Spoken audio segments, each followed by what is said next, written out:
Con el propósito de brindarle valiosos consejos médicos para el cuidado de su salud, presentamos Consulta Médica Clínica.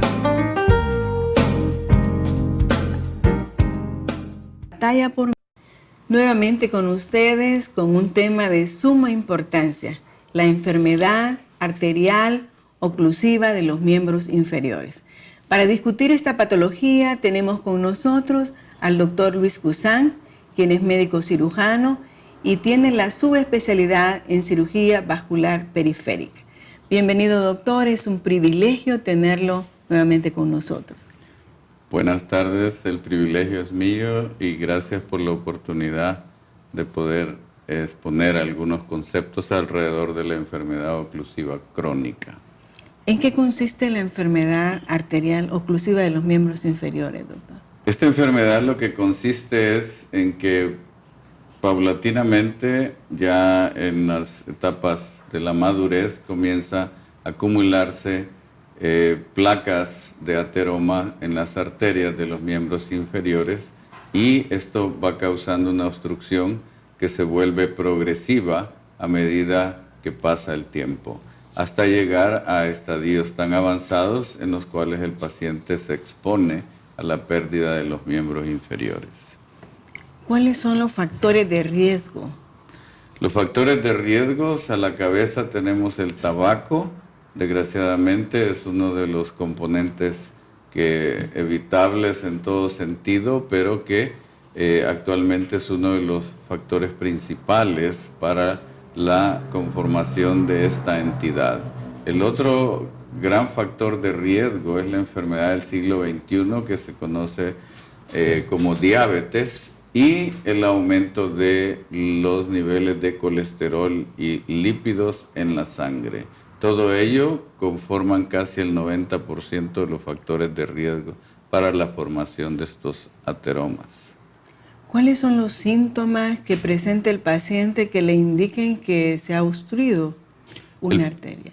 El paciente usualmente comienza a presentar lo que conocemos como la claudicación intermitente, que es una entidad al inicio clínica que va refiriendo el paciente que su capacidad de caminar cada día está en franca disminución hasta llegar a lo que se conoce como el dolor en reposo, en el cual el paciente, aún estando en cama, siente dolor en los miembros inferiores, ya que el dolor es uno de los principales síntomas para el aparecimiento de esta enfermedad.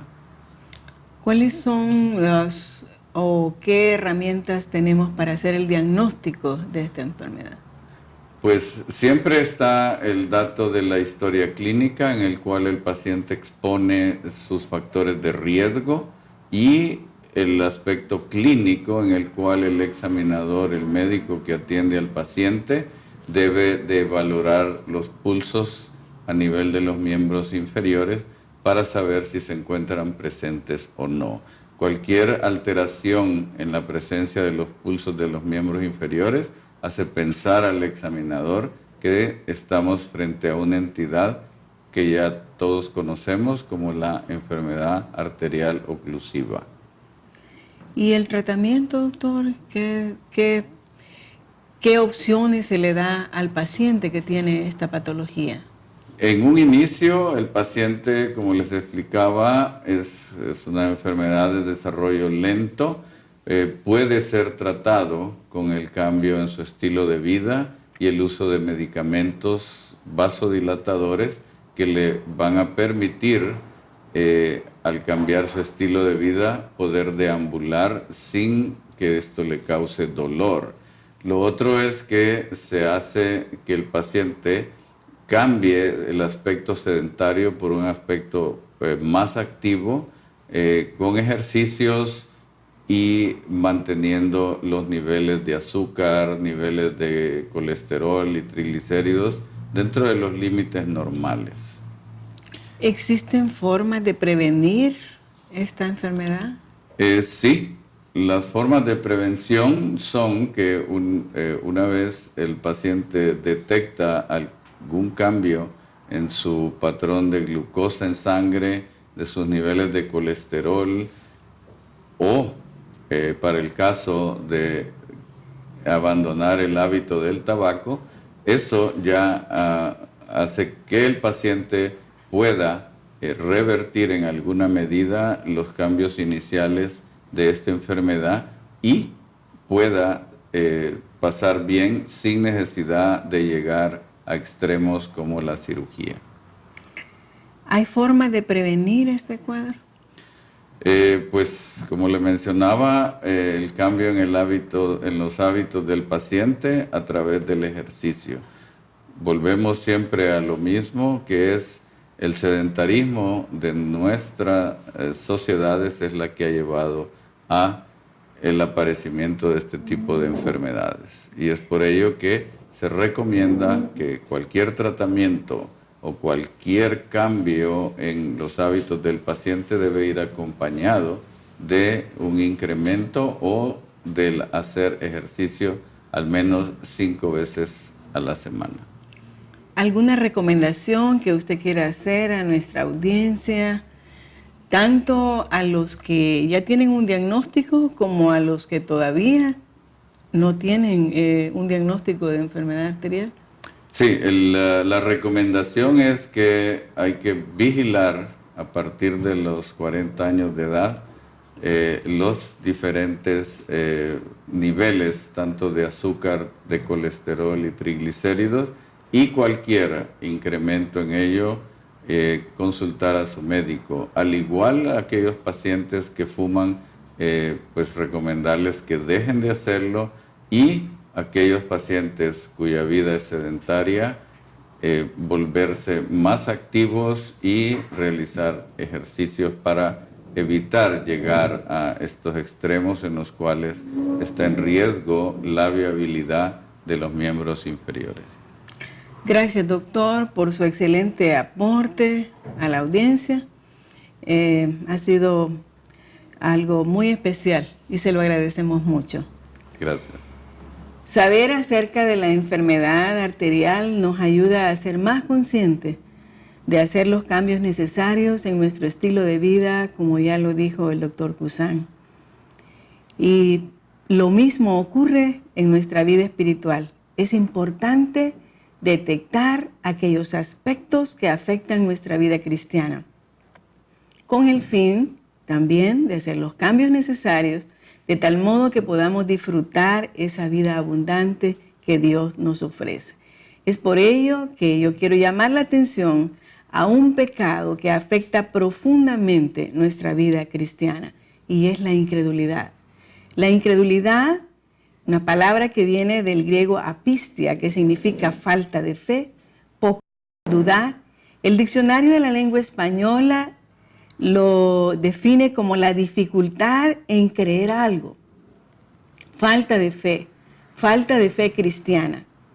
Los efectos de la incredulidad es que impide que Dios obre en nuestra vida. Cuando Jesús comenzó su ministerio, se dice que recorrió Jesús toda Galilea, sanando toda enfermedad y toda dolencia en el pueblo.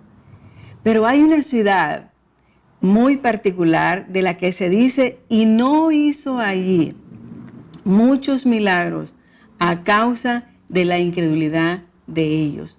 La disposición de Jesús fue siempre hacer milagros, pero cuidado, la incredulidad impide que Jesús obre. Otro efecto de la incredulidad es la dureza de corazón, porque cuando la incredulidad en Dios toma el control de nuestras vidas, nos indispone contra el arrepentimiento, y esto nos separa más de Dios. La palabra nos advierte y nos dice: mirad, hermanos, que no haya en ninguno de vosotros corazón malo de incredulidad para apartarse del Dios vivo.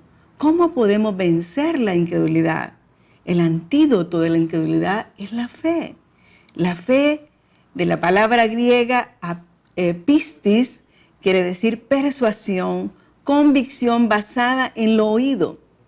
Se usa referente a la fe en Dios, a la fe en Cristo, a la fe en las cosas espirituales. Pero la fe es un compromiso que hacemos para obedecer a Dios. La obediencia refleja fe. La palabra dice así que la fe es por el oír y el oír por la palabra de Dios. Oír la palabra de Dios implica obedecerla.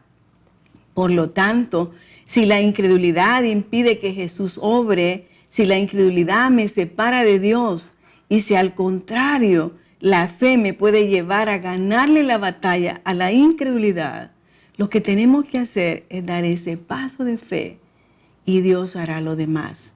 ¿Estarías dispuesto a dar ese paso de fe hoy? Es sencillo. Dile a Jesús: Señor Jesús, quiero caminar contigo en fe. Estoy cansado de ese sube y baja, de cuestionarte cada vez que las cosas van mal. Perdóname el pecado de la incredulidad. Hoy yo estoy dando un paso de fe. Tú has prometido pelear la batalla por mí y yo decido confiar en ti. Gracias, Jesús. Amén.